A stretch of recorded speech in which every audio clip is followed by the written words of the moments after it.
शांति 28 जनवरी 2025 की मुरली से विशेष पॉइंट। तो पहला पॉइंट है, मीठे बच्चे, पास विद ऑनर होना है तो श्रीमत पर चलते रहो। कुसंग और माया के तूफानों से अपनी संभाल करो।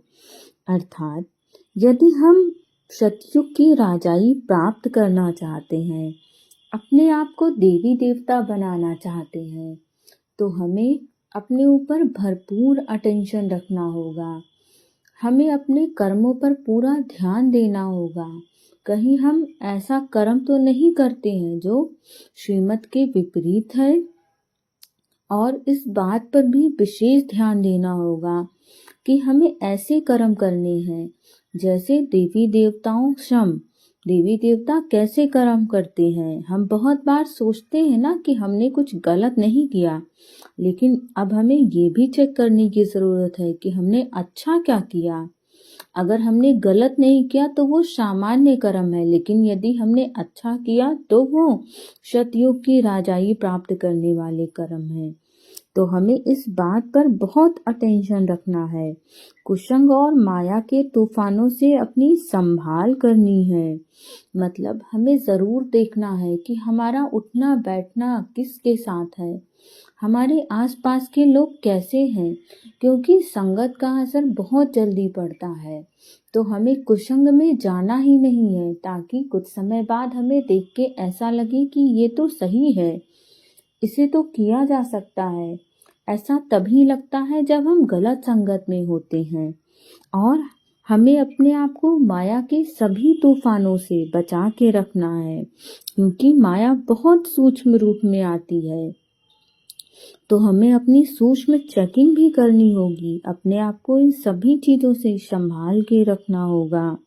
अगला पॉइंट है, पढ़ाई में कभी गफलत नहीं करनी है।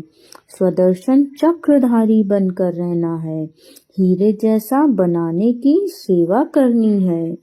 अर्थात हमें कोई ऐसा कार्य नहीं करना है जो लगे सामने से कि अच्छा ये तो मुरली के अनुरूप है, लेकिन असल में वो हमारे मनोरंजन के लिए, हम अंतर में दिखावे के लिए कर रहे हैं।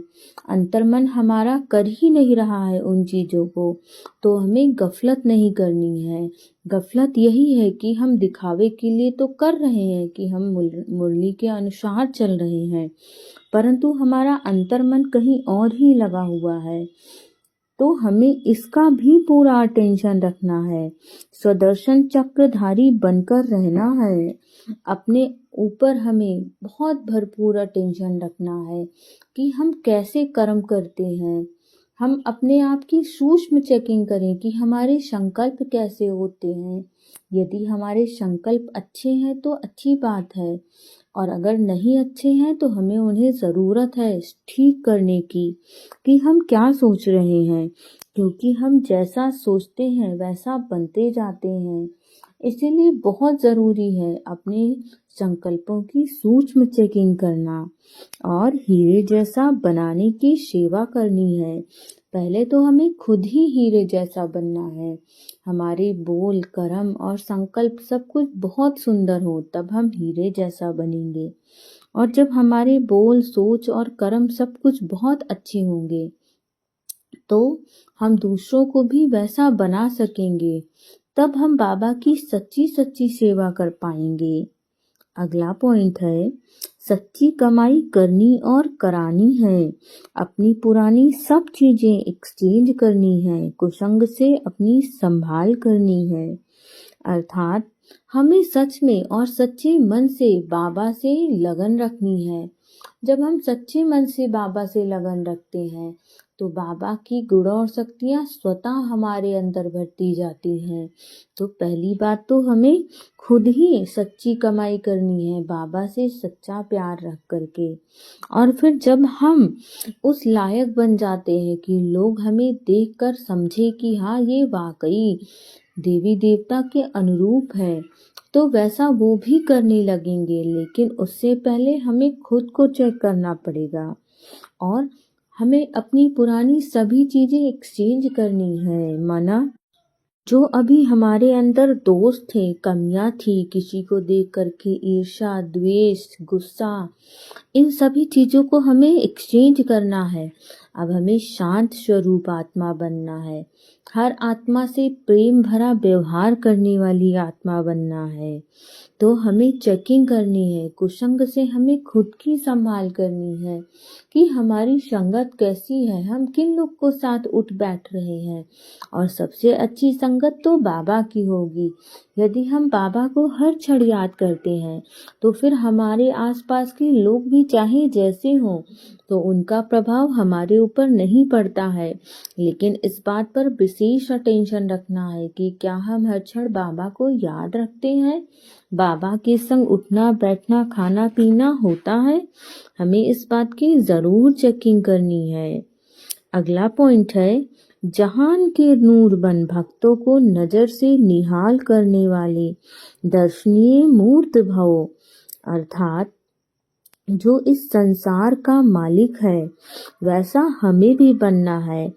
और ऐसा बनना है जैसे बाबा अपनी नजरों से इस समस्त संसार को निहाल कर देते हैं। हर आत्मा परमात्मा से मिलन का पूरा प्रयास करती है।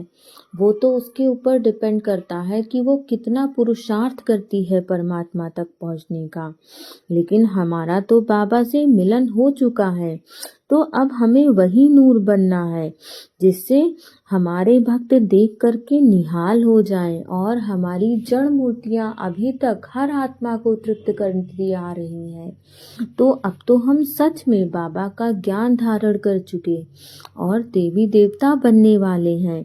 तो हमें अपने आप को इतना ही शक्तिशाली बनाना है जिससे हर आत्मा एक झलक पाकर के भी निहाल हो जाए।